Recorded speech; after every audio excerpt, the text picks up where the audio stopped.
అసలు ఈ ఇష్యూ అంతా ఎందుకు జరిగిందో మీ అందరికీ గుర్తొచ్చి ఉంటుంది. విజయవాడలో వరదలు వచ్చి ఆల్మోస్ట్ విజయవాడ మునిగిపోయి ప్రజలు తిండి లేక, చిన్నపిల్లలు పాలు లేక, ముసలి వాళ్ళు ఆ నీళ్ళల్లో మునిగిపోయి ఊపిరాడక అందరూ ఏడుస్తూ గగ్గోలు పెడుతుంటే దాన్ని డైవర్ట్ చేయడం కోసం చంద్రబాబు నాయుడు, పవన్ కళ్యాణ్ ఆడిన నాటకం ఈ లడ్డూలో కల్తీ జరిగింది, జంతు కొవ్వు పంది కొవ్వు కలిసిందన్న అబద్ధం అన్న విషయం మళ్ళీ ఒకసారి ఆంధ్రప్రదేశ్ ప్రజలు తెలుసుకోవాలి. ఎందుకంటే టూరిస్టులు లాగా అప్పుడప్పుడు ఆంధ్రప్రదేశ్కి వచ్చి హైదరాబాద్కు పారిపోయే వీళ్ళు ఆ రోజు విజయవాడ మునిగిపోతుంటే దాన్ని ఎలా కాపాడాలో అఫీషియల్స్ కి డైరెక్షన్ ఇవ్వడానికి ఒక్కడు లేడు.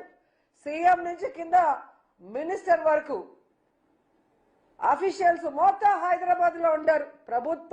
ప్రభుత్వంలో ఉండే ప్రజల పన్నుల డబ్బుని వీళ్ళు జల్సాలు చేసుకుంటూ స్పెషల్ ఫ్లైట్ లో హైదరాబాద్ లో భార్య పిల్లలతో ఎంజాయ్ చేస్తూ విజయవాడలో ఉన్న ప్రజల్ని ఆ నీళ్ళలో కొట్టుకుపోండి, చచ్చిపోండి అని చెప్పి వదిలేశారు.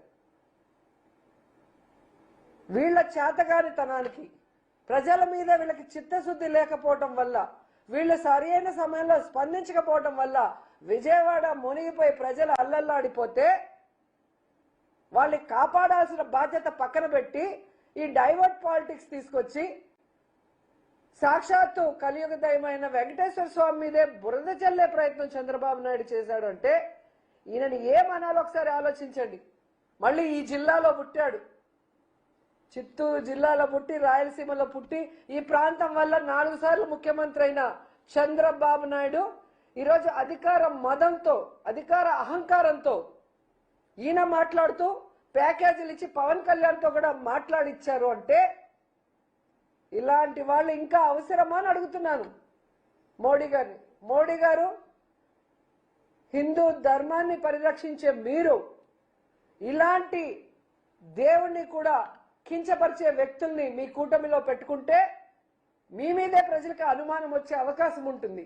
ముందు కూటమిలో నుంచి వీళ్ళని మెడబట్టి బయటకు గంటండి, తర్వాత వీళ్ళ మీద కేసులు పెట్టి కోర్టులో వీళ్ళని దోషులుగా నిలబెట్టండి, వీళ్ళు చేసిన తప్పుకి పనిష్మెంట్ ఇవ్వండి అని కూడా మనస్ఫూర్తిగా కోరుకుంటున్నా.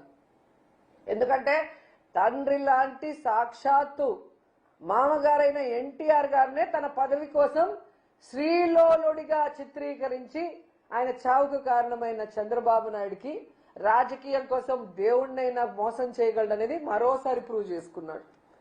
ఇంత దరిద్రమైన పొలిటీషియన్ ఈ దేశంలో ఎవరూ లేదు అని కేసీఆర్ గారు ఎప్పుడు చెప్తారే అదే నిజమని మరోసారి ప్రూవ్ చేసుకున్నారు. సో ఏదైతే ఈరోజు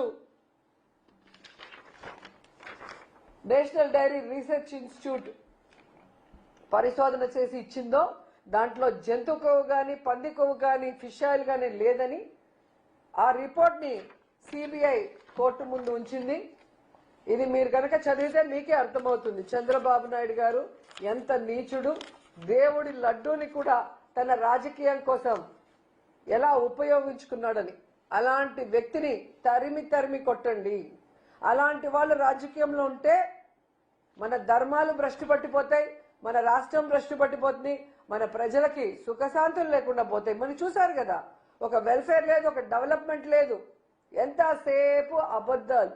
లేదా జగన్మోహన్ రెడ్డి గారి మీద, వైఎస్ఆర్సీపీ మీద బురద జల్లడం తప్ప మరో కార్యక్రమం లేదు అని ఈ 2 ఏళ్ల కాలంలో అందరూ పూర్తిగా అర్థం చేసుకున్నారు. సో భవిష్యత్తులో ఈ జనసేన ఏదైతే కామసేన, కామాంధుల సేన అని ప్రూవ్ చేసుకుంటుందో, పార్టీ పెట్టినప్పటి నుంచి ఇప్పటి వరకు ఎంతమంది నాయకులు దాంట్లో హత్యలు చేశారు, రేపులు చేసినారు, వాళ్ళు సాక్ష్యాధారాలతో బయటకు వచ్చారో మనం చూస్తున్నాం. అంటారు కదా, యదా రాజా తదా సేన. సో తెలుగుదేశంలో అలాగే ఉంది, జనసేనలో అలాగే ఉంది. అలాంటి పార్టీలకి భూస్థాపితం చేయండి. అలాంటి పార్టీల వల్ల ఎట్టి ఉపయోగం లేదు. సో నిజంగా ఈరోజు దేవుడు లడ్డూలో కొవ్వు కలిసింది అని చెప్పిన వ్యక్తుల కొవ్వు కరిగిచ్చే విధంగా ఈరోజు వచ్చిన రిపోర్టు నిజంగా చాలా సంతోషంగా ఉంది. కనీసం ఏమంటారు, నిజాయితీకి, నిజమైన రిపోర్ట్కి బయటకు వచ్చే అవకాశం ఉంది. అదే నీకు ఆంధ్రప్రదేశ్లో సిట్ అయింటే, చంద్రబాబు నాయుడు సిట్ అంటే సిట్టు, స్టాండ్ అంటే స్టాండ్. నిజాలు బయటికి రాకుండా సమాధి చేస్తుంటారు. అనేక విషయాల్లో మనం చూసాం. ఎప్పుడు ఏది జరిగినా ఒక కమిటీ వేసేస్తారు, ఆ కమిటీ రిమోట్ బయట పెట్టరు, ఆ తప్పు చేసిన వాళ్ళని శిక్షించరు, వాళ్ళైతే దాచిపెట్టుకుంటారు. లేని వాళ్ళ మీద తప్పుడు రిపోర్ట్లు సృష్టించి తప్పుడు కేసులు పెట్టి రెడ్ బుక్ రాజ్యాంగం అంటూ ఎలా నడిపిస్తారో ఈ 2 సంవత్సరాల్లో మనం చూసాం.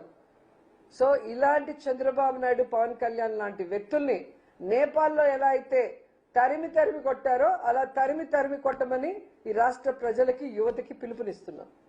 మళ్ళీసారి వీళ్ళు తప్పు చేయకుండా చూసుకోండి. హిందుత్వ సంఘాలు కూడా ఈ అంశం పైన స్పందించాల్సిన అవసరం ఉందంటారు. స్వామీజీలు కూడా ఈ విషయం పైన స్పందించాల్సిన అవసరం. నిజంగా పీఠాధిపతులు ఎవరైతే ఆ రోజు మాట్లాడి మాటలు ఉన్నాయో, బీజేపీలో కొంతమంది ఏదో జరిగిపోయిందని మాట్లాడారు, వాళ్ళు నిజమైన భగవంతుడి భక్తులు, హిందుత్వ ధర్మాన్ని కాపాడే ప్రతి ఒక్కరు కూడా ఈరోజు బయటకు రండి, తిరుమలకు రండి. టికెట్లు కావాలంటే మేము కొనిస్తాం. ట్రైన్లో వచ్చి భజనలు చేసిన వాళ్ళకి వచ్చి మాట్లాడండి. తప్పు జరిగిపోయిందని మాట్లాడారు కదా, తప్పు జరగలేదని ఆ రోజు నుంచి మేము చెప్తున్నాం. ఈరోజు తప్పు జరగలేదని ప్రూవ్ అయింది, రిపోర్ట్ వచ్చింది, క్లియర్ కట్గా రిపోర్ట్ ఉంది. ప్రతి పేజీని చదవండి, ప్రతి అంశాన్ని పరిశీలించండి. తప్పు చేసింది చంద్రబాబు నాయుడు, పవన్ కళ్యాణే తప్ప జగన్మోహన్ రెడ్డి కాదు. జగనన్న ఉన్నంత వరకు ఈ రాష్ట్రంలో కాదు, బయట రాష్ట్రాల్లో కూడా టీటీడీ ద్వారా ఎన్ని టెంపుల్స్ కట్టించాం. ఈ రాష్ట్రంలో టెంపుల్స్ అన్ని ఎలా రెనోవేట్ చేశాం. పాతవి చంద్రబాబు నాయుడు డెమాలిష్ చేసిన పురాతన టెంపుల్స్ కూడా ఎలా కట్టించాం. హిందుత్వానికి ఎంత గౌరవం ఇచ్చారు జగన్మోహన్ రెడ్డి గారు. జగనన్న సీఎంగా ఉన్నప్పుడు తిరుమల లడ్డు ఎంత క్వాలిటీని పెంచారు అనేది తెలుసుకొని ఈరోజు వచ్చి చంద్రబాబు నాయుడు, పవన్ కళ్యాణ్కి గడ్డి పెట్టండి, వాళ్ళ నోళ్లు పినాయిల్తో కడగండి అని కూడా ఈ సందర్భంగా తెలియజేసుకుంటున్నాను.